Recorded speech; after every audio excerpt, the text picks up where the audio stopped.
Game of Geeks podcast, episode number 2. Welcome to the podcast, A Game of Geeks, where living in your parents' basement isn't a bad thing, it's a requirement. And now, here are your hosts, the subject of the 1980s documentary Revenge of the Nerds, Garrett and Dave.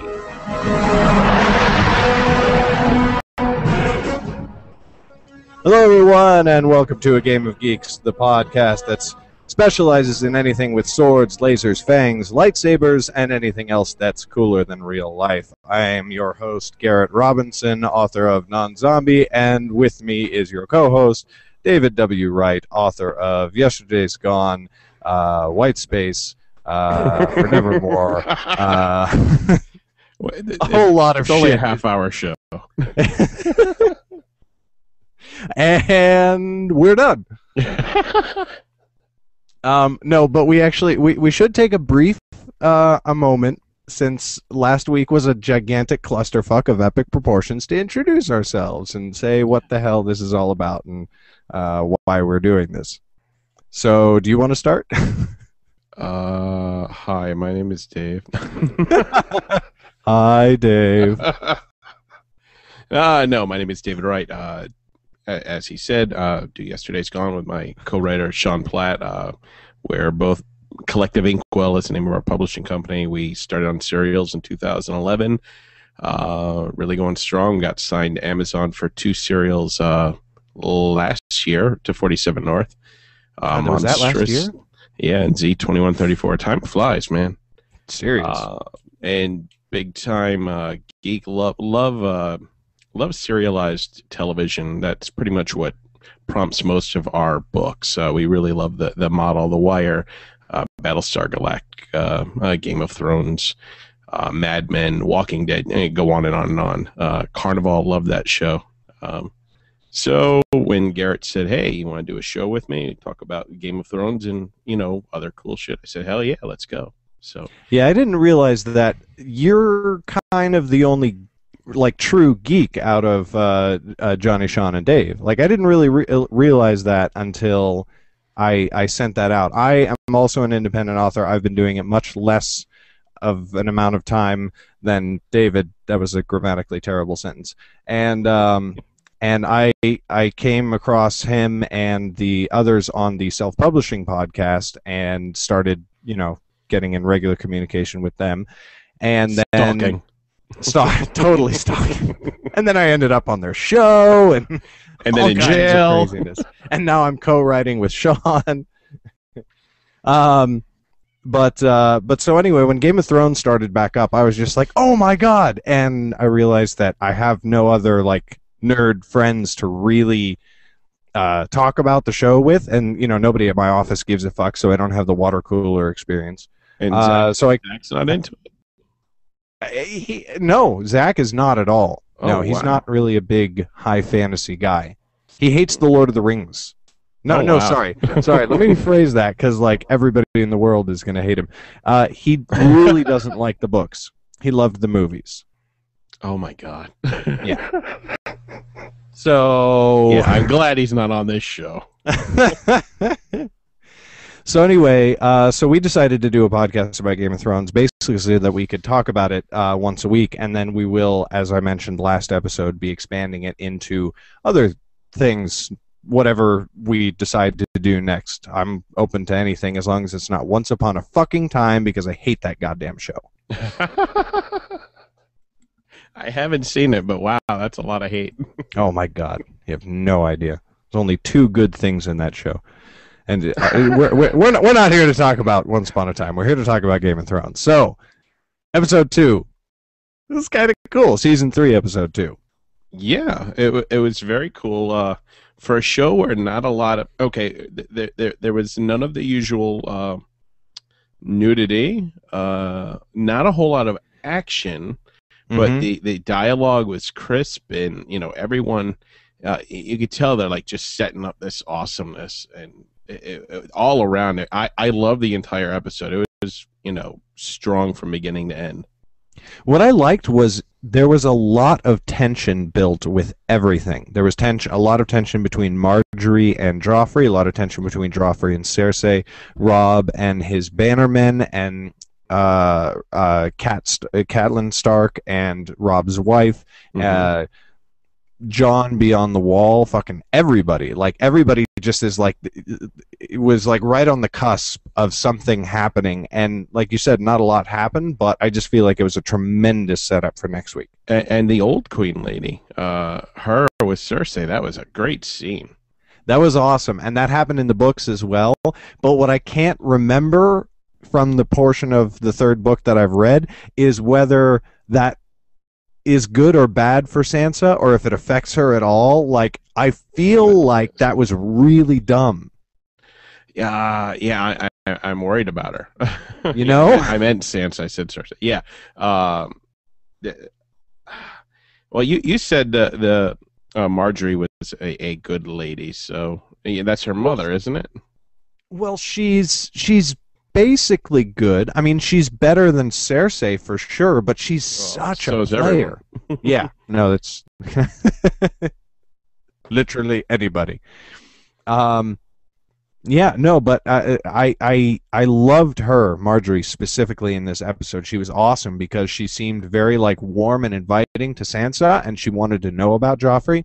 But then she goes into the lion's den, and like Joffrey started off pissed. He was like trying to find stuff to accuse her for and all this stuff. Oh yeah, because his mother was working him. Yeah, she totally was, but she didn't. It didn't succeed. You know, Marjorie kind of won, or how, you know, like she's. That whole scene where she walked in and Joffrey was like basically stroking his crossbow. It was so phallic. It totally was. Would you like to touch it? He's a little tyrant. He's mean. It doesn't even.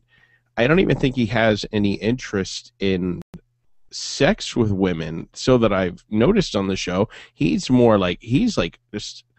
He seems to want to hurt. Yeah, he wants to hurt people, and he's all about the power, and it's a sick character. And I think that Marjorie's going to play the whole time when they were talking about going hunting. I was thinking she's going to set him up to go hunting so she can shoot him or something, so she could be the queen and rise up. That would be interesting. She's got to play it right, though. I thought she was actually more trying to, because like you said, he doesn't seem particularly interested, but at the same time, he is a teenage boy, and I think she's trying to awaken his sexuality. Because if she becomes his, not just his, like, the person that he's fucking, but if she becomes actually, you know, kind of dominant and owns him with sex, then it will not matter what Cersei does ever. She owns him. Right. She's very smart like that. And that's why Cersei sees this woman as a threat, probably. Total threat, because the only real power that Cersei has is not over her father or either of her brothers, it's Joffrey, and that's slipping. Yeah. I can't stand her or her son. I'm hoping they come to violent ends. I hope so. I think they've got to. At least one of them, for sure. Okay. Go ahead. No, yeah, okay, the kid that showed up in the beginning, in Bran's dream, and then later in real life. Yes, I was wondering who he was at first. Before we get into his character, do you recognize the actor? He looked familiar. For some reason, I was thinking he looked like a younger Theon, but. Did you see like the actor specifically? Did you see the movie Love Actually? No, I didn't. To get on the least nerdy topic on this nerd podcast that I possibly could. Okay, Love Actually. Sorry, I have a penis. I did not watch that movie. No, Love Actually is a fantastic British ensemble romantic comedy, and he's Liam Neeson's son in that movie, and he's awesome. He's like this little 6-year-old fantastic actor. And so when I saw him on the show, unfortunately, despite how cool his character is, I couldn't think of anything other than, it's the Love Actually kid. Fucking hey. I liked his character. Is very calm, and you know, that woman had a spear at his head, and he's like very, you know, whatever. He's not concerned at all. So I'm wondering, did he like prophesize that whole encounter and know that he wasn't in danger, or is he that assured of himself, or does he have some power to heal if someone sticks a spear through his head? I don't know. He's definitely got some magical shit going on, because he knows about the crow with the 3 eyes, and he can see people in dreams and then recognize them later. And we found out that Bran in this episode is a warg, so that makes me think that something is going on with the Love Actually kid. I do know that he and his sister are from a group that's known as the Frog People in the books, is what they're called. And they're basically like swamp dwellers, and everybody sort of looks at them as like these dirty outcasts. Like they're like the Bayou rednecks of our society. But obviously they've got some sort of knowledge of magic and the spiritual side of life, and they seem to know a lot more about what's going on, especially with like the zombies and the White Walkers and all that shit, than other people that they encounter. Certainly more than Bran and Wildling girl. Yeah, and the sister, she seemed very kind-hearted, because when she was talking to that woman, she said, some people will always need protecting, but that doesn't mean they're not worth protecting. And so, right, that's a good character. She's probably gonna die real soon. No, that was a good line. I didn't read a whole lot about them in the book, but they were pretty freaking awesome. And I'm a big fan of when they do gender stuff like this. I love that she is the fighter and the weapon expert and deadly, and he's more the intellectual, spiritual side, because it would be way more typical to have him be the fighter and her be the, smarter, sort of like wizardly one. But I love that they didn't do that. That is one thing that Martin does really, really well, is create cool female characters, which I'm a fan. Yeah, that definitely. I mean, I haven't read the books enough to know if that's true to the books or not, but that's one of the things that always turned me off to fantasy and sci-fi when I was younger, is the covers, like with the barbarian queen or whatever with her tits popping out. I was like, it's just sexist, stupid shit. It's not intellectually appealing at all. But this is like, this show and book is very political. Yeah. All the people dealing with one another. It's a very, very cerebral sort of thing. But you also have, you have violence and fun stuff and humor. Lots of humor in there. I love that. Yeah, for sure. What was I going to say? I don't know. I lost it. I was going to say something while you were talking. Oh, I was going to say that I hated sexism in fantasy before and after I went through puberty. While I was going through puberty, it was fantastic. Give me all the pictures you want of barbarian queens with their tits hanging out. I don't think I read anything with words while I was in puberty. You're good with the subtext. I'll give you that. I got exactly what you were saying. Oh, dude. Okay, so as a tribute to acting, when Robb and then Catelyn Stark found out about Winterfell and that the 2 younger brothers were missing, I felt that scene. That was incredible. She's a great actress. She is. Really, really awesome. And that scene where she was talking about Jon Snow, I do not remember that from the books ever. You remember? No, I got the feeling, though, that she had a lot of guilt, in the prior seasons, even with the conversations between her and Ned. Right. I could tell there was something there, so it was nice to see that pulled back a little so you could see a little bit more. And I like that about the show, that it doesn't spoon feed you the backstory. You find it out, and that mystery is like what really keeps you hanging around, I think. Totally. One thing that I am very curious about, and if it's going to play an important role in the story later, is who is Jon Snow's mother? We have no idea. I'm trying to remember if I remember thinking that last season, or maybe the first season.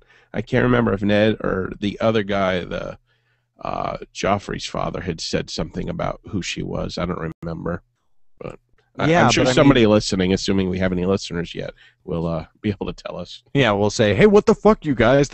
Everybody knows it's blah.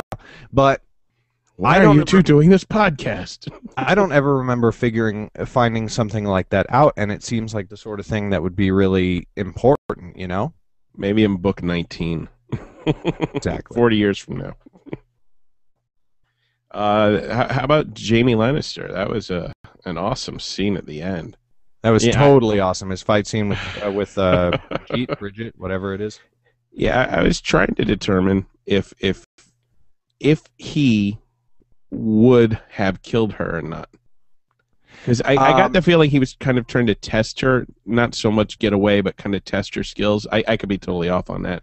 Okay, because we're very informal, my wife wants to pop in. Because she actually has wanted to meet you and the other podcast guys for a long time. So say hi, sweetie. Hello, hi. Okay. Let's not lean over. We're No, it helps the ratings. Go ahead. It helps the ratings. Go ahead, sweetie. Actually, would you mind just taking your shirt off? You don't have to take off your bra, but just okay. I'm guessing our target listeners probably don't see many women, so Yeah, probably not.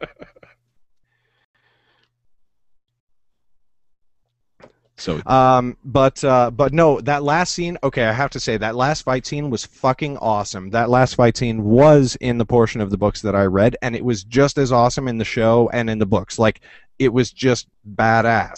But the one thing that they didn't play up, which is really important, is how badass Jaime is, that he was bound and had been being force marched for days and weeks now, and he still almost took her, like he gave her a major problem. right. And that's just because of how ultimately badass he is. He's such a good swordsman. It's like it's played up constantly, and I kind of like that about him. I like super competent people in any field. She seems like she's also that though. She's a good counter to that. Yeah, exactly. So do they develop a friendship or anything in the coming, or sort of just a mutual they have to survive sort of thing? They develop a sort of mutual respect.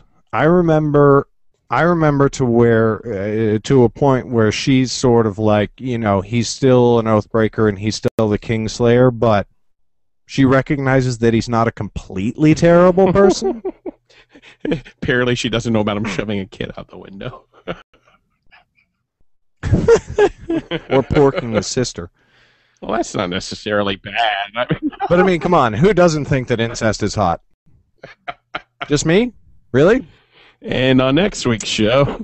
So that's it for this week's Game of Geeks, and no.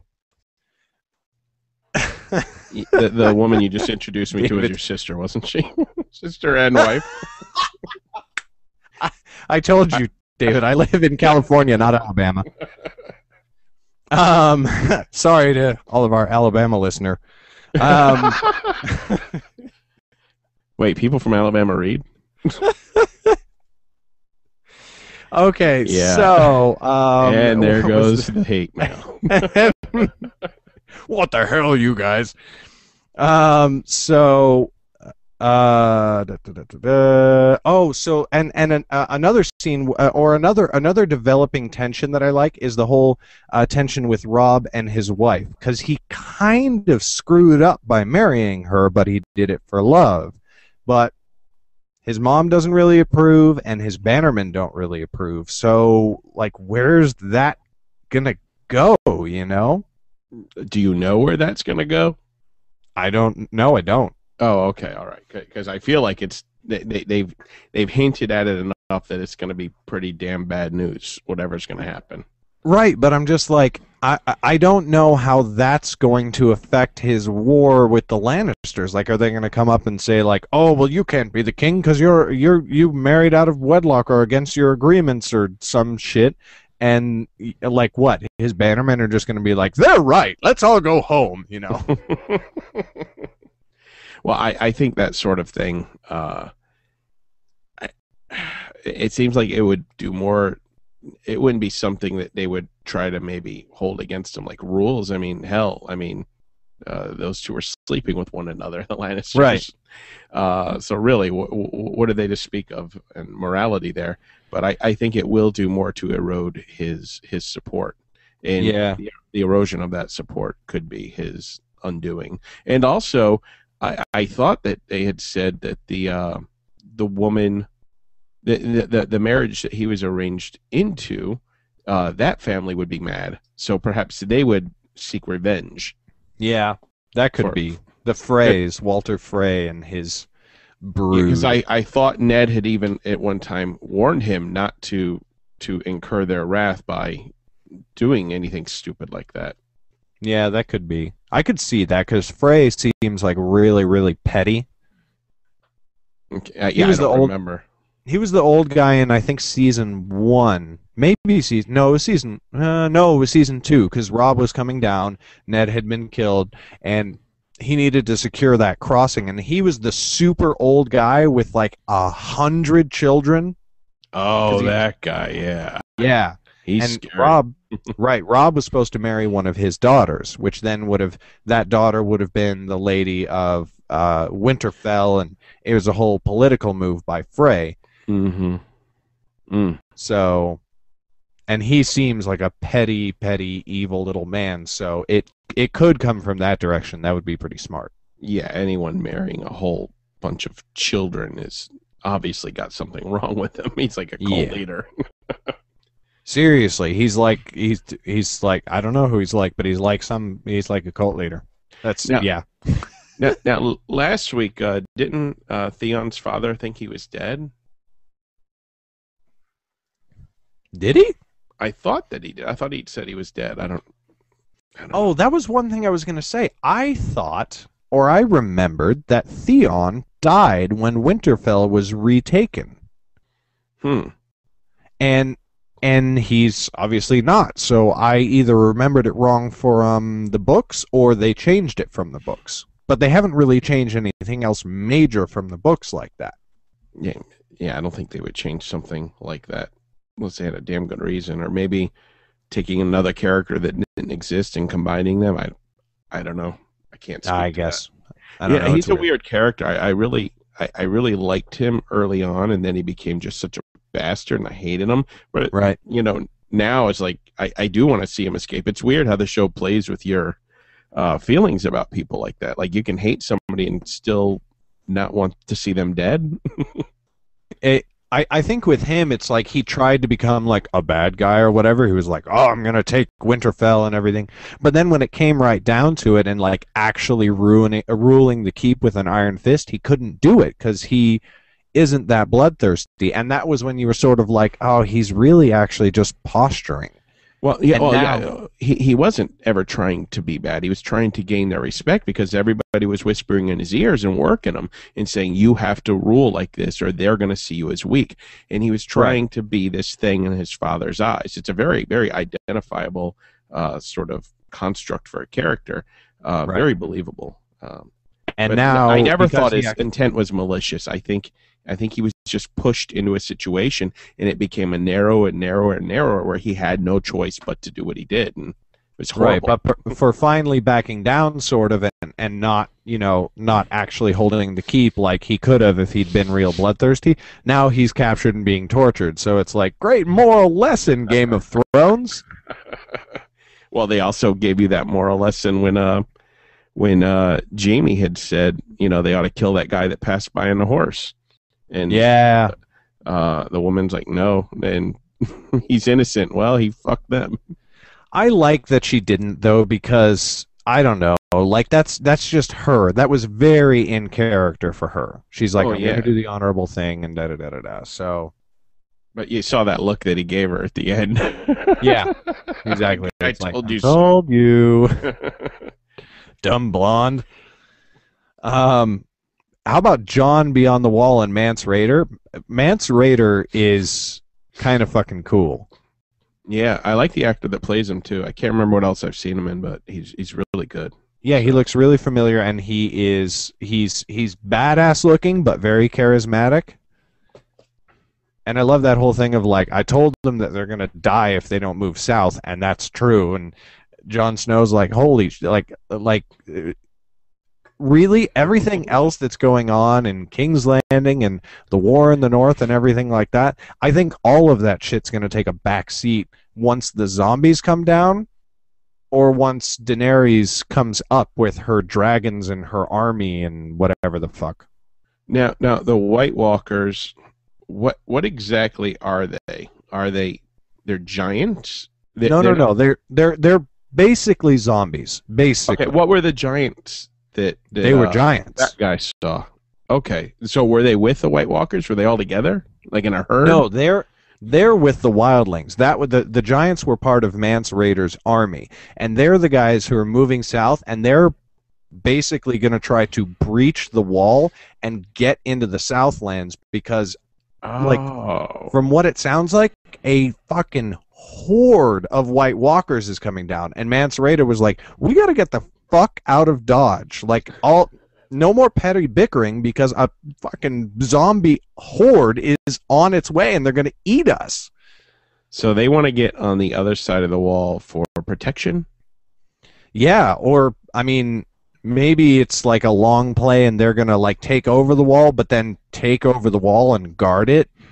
I don't know. It seems like they're just trying to run though, like just get into the south, get out of the snow, get out because winter is coming, and the White Walkers, they seem to obviously favor snow and cold and avoid sunlight and all that sort of shit. So when all the world is overcast and covered with snow, because that's the way winter works, it's it's their perfect time. Now, how many wildlings have they said? How many there are? I don't know if they Mance gave an Rayder's exact number. control? They said it was thousands and thousands. Wow. Okay. Yeah. It's all the tribes. But yeah, I mean, humanity is really screwed if the White Walker, because they said that they've been in summer, like they really just go back and forth from winter to summer, and summer, this one has lasted for 6 or 7 years or something like that. So winter is probably going to last like 20. Like that's the way it works. Mm. And that's pretty crazy. 20 years of zombies roaming the earth. Not fun. I was going to Stand make beyond a the wall, political honestly. joke, but I won't. Go ahead. Be yourself. This is a free space, Dave. I promise I won't kick you from the show if you say it. No, Sam, honestly, I have trouble. I feel sympathy for him, but I have trouble sympathizing with him. You know what I mean? Yeah, because I feel sorry for himself. Yeah, it's like I feel sorry for you, but grow a pair, dude. I don't know. He kind of annoys me. Well, he started off really whiny, and Jon Snow showed a little faith in him, and he sort of started to step up. And interestingly, the commander dude kind of showed a little faith in him by telling him, I will not let you die. Yeah, that was awesome, actually. So I love that. Yeah, that was a nice kick in the ass, sort of a fatherly sort of thing that this guy obviously needs. Yeah, because totally. I forget his backstory, but I think something to do with his parents being complete shit or whatever. Yeah, his dad just hated him because he was such a wuss. So his dad was just always running him down, always telling him what a piece of shit he was, and now he wasn't a good son and shit like that. And fuck, I hate shit like that, so it makes sense. It just and that's one of the things I don't like about most fiction. In most fiction, Sam would have overcome it with Jon's help, and then he would never be that weak person again. But in reality, people rarely change for the better. They do stay weak. Changes come in little incremental bursts. It's not some sudden breakthrough with dramatic music swelling and then nothing bad ever happens again. It's little victories that eventually, hopefully, maybe the guy might change for the better. Right. You're awesome. So disagreeing with me. No. I'm not in principle, and like in most cases, it's such a perfect 30-second soundbite of you. It's like this is the life philosophy. You're like marking. Dave, your darkness is leaking out. Winter is coming. I'm gonna get that written behind me. Did I mention the pickup lines last week? Yeah, I did. You said one of them should be chloroform. Okay. How cute were Tyrion and Shay? I loved that scene. He's so in love with her.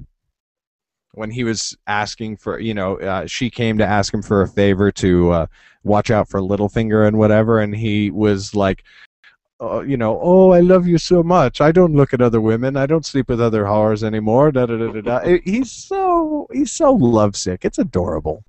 Now, the one part I had a problem believing, unless she was just joking around, that she was jealous of Sansa. Oh no, I think she's just manipulating him. Oh, okay. Well, she doesn't seem like, not in a bad way though. Like, kind of in a bad. I mean, she is first and foremost a hooker. I mean, it's like hookers are paid with a heart of gold. Yeah, like I think she's basically a good person, but at the same time, she's only there because she's getting paid to have sex with Tyrion, and it's kind of a hooker's job to make you. I didn't think so. I thought that's not why she stayed. I thought she genuinely loved him. I got that impression from the last season. Well, it's hard to tell what's real and what's an act with her because, I mean, like a really, really good hooker, part of what you're paying for is, says the guy with tons of experience in this area. No, but it's like... Hold on, bring your wife back. I want to talk to her. But you see this a lot in stories, is like, she gets paid to act like she's in love. I think that's what's going on. I think that she is acting like she's in love with him because she's getting paid, and she keeps playing it up and playing it up and playing it up. I think if the chips were down and it was get her head lopped, if it's like Tywin's going to kill her, or if she keeps pretending to love him, I think she'd drop it in a second. She's already been threatened though. She's already had ample chances to leave and go better her life somewhere else, and she hasn't. I distinctly disagree with you. I don't remember last season there was I can't remember. Shit, my memory's horrible. What you may be talking about is when Stannis was coming to invade King's Landing, and he tried to send her away. Tyrion was like, "No, you must go. I couldn't live if anything happened to you." It's when they were in the tent still. The tents. Yeah, before he was going to go off to battle. Okay, I don't remember that.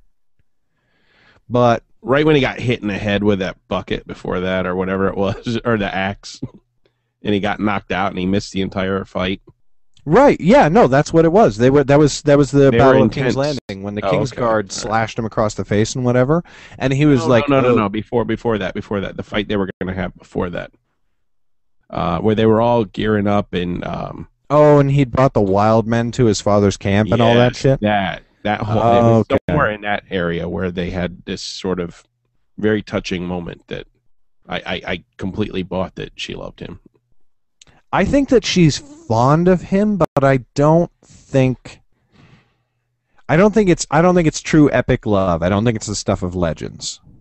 Okay. That's just my opinion. I think that if it came down to life or death, I don't necessarily now. Okay, here's where I would draw the line with her. I don't think she'd leave him for somebody who was paying her better, but I think that she would leave him or betray him if it was life or death.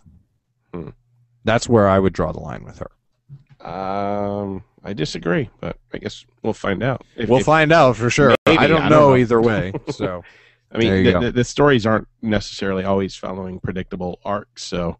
That's true. Something can happen. It may never come to anything. She could just, decide to leave to take a job painting somewhere. Some stupid shit that makes no sense. Or he could fall off a cliff, and then the whole problem of her loyalty is moot. If he does, though, I'm out. I'm done with that show. Now Arya is back this week. That's what I wanted to finish with. Yay! She's fucking back, and she was awesome too. Yeah, well, except she did that stupid thing where she dropped her sword, and I was like, oh, that doesn't seem very... I didn't like that either, and I thought that she would do... I kind of thought that it would be like, she stands up, draws the sword, he draws, and they at least clash like twice, and then he disarms her because obviously he is a trained soldier and he could kick her ass, but There was nothing to. She really looked like she didn't know how to use her sword. She looked like she just a fumbling idiot, and I was like, you already have learned a lot about sword fighting, and I mean, you've killed people. Like, it didn't make sense. Do you think she was playing? Could be, but why would she? To have people underestimate her. If you underestimate your enemy, they might be more likely to get you. I guess that's true. If she learned enough from the assassin guy yet, because I feel like she's starting to learn things. She's still innocent though, so maybe I'm putting thoughts that aren't really yet there in her. That could be. I mean, maybe. I mean, but like backing that up is the fact that she didn't know that they were going to let her go yet. So maybe she was trying to lull them into a false sense of security so that they can make a break for it later. But then the Hound showed up, and that fucked up everything. Now, did that happen in the books? Yes. I don't remember if it happened exactly like that, but I remember him showing up. And I don't remember what's the deal with the Brotherhood Without Banners. I don't know who they are, like what they're really doing, and I didn't really get a sense of it from the show. They just kind of seem like a band of random people going around doing random things for what they think is right, but not beholden to any king. Right. So they're not bad. They're neutral and, just don't get in their fucking way. So, but exactly. why did they, well, obviously the guy knew the Hound, so why did they capture him? Is there a reward for him? Probably because I think that they are not fans of the Lannisters, but I don't know if they're fans of the Starks. They probably saw the Hound, and they were like, oh, this guy's fucking working for the Lannisters. Let's capture him. But I can't read their reaction at the end when they found out Arya was a Stark. Well, they didn't show anybody's reaction. The camera went right to her, and her, like, shuddering, sort of. Yeah, they stared at her in shock, but I couldn't tell if it was like, kill her, or if it was, we have to get her back to her family. Like, it could have gone either way, so I guess we have to wait for next week to see that. I'm curious what the Hound's would the Hound, left to his own devices, if he just walked into that bar or whatever it was and saw her, would he grab her up and bring her to the Lannisters, or would he let her go? Because I thought he was, being helpful to her. So why did he call her out there? I mean, it couldn't have been for a negative thing. Yeah, well, he doesn't. He seems to. I mean, he's helped her in the past. Maybe okay. So let's assume that the Brotherhood is pro Stark. Yes, and I think they would be more likely to be that way. Right. So she looks like she's in there with the Brotherhood, just sort of like hanging out. So if he comes in and he sees her and he's like, she's a Stark girl, she should be back with her family, then he might have been going, what the hell are you doing with a Stark? Why isn't she back in Winterfell with her mother and so on? That may have been his motivation. Yeah. But honestly, I have no fucking idea. His quote was, "What in seven hells are you doing with a Stark bitch?" Yeah. Well, that's the Hound for you. Yeah, he's never been very diplomatic. It's like my grandfather. He's not really racist. He just uses the slurs. He just doesn't know what to call people. Sean told you guys that story on last week's show, right? I think I saw that. He mentioned, he didn't go into detail about it. He just mentioned in passing.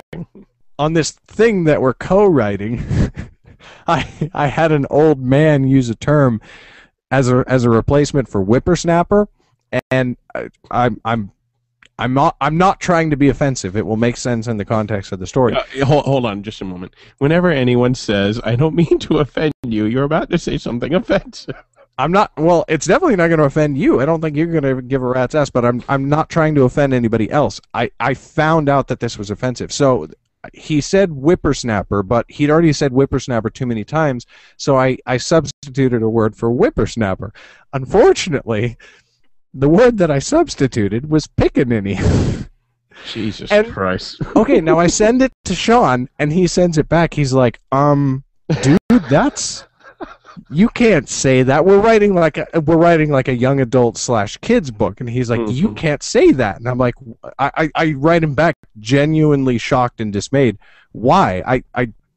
forgive me, I don't understand. And he's like, I'm dude, using words I don't understand. that's a horribly racist slur for black people. And I said, oh my God, my grandfather was racist.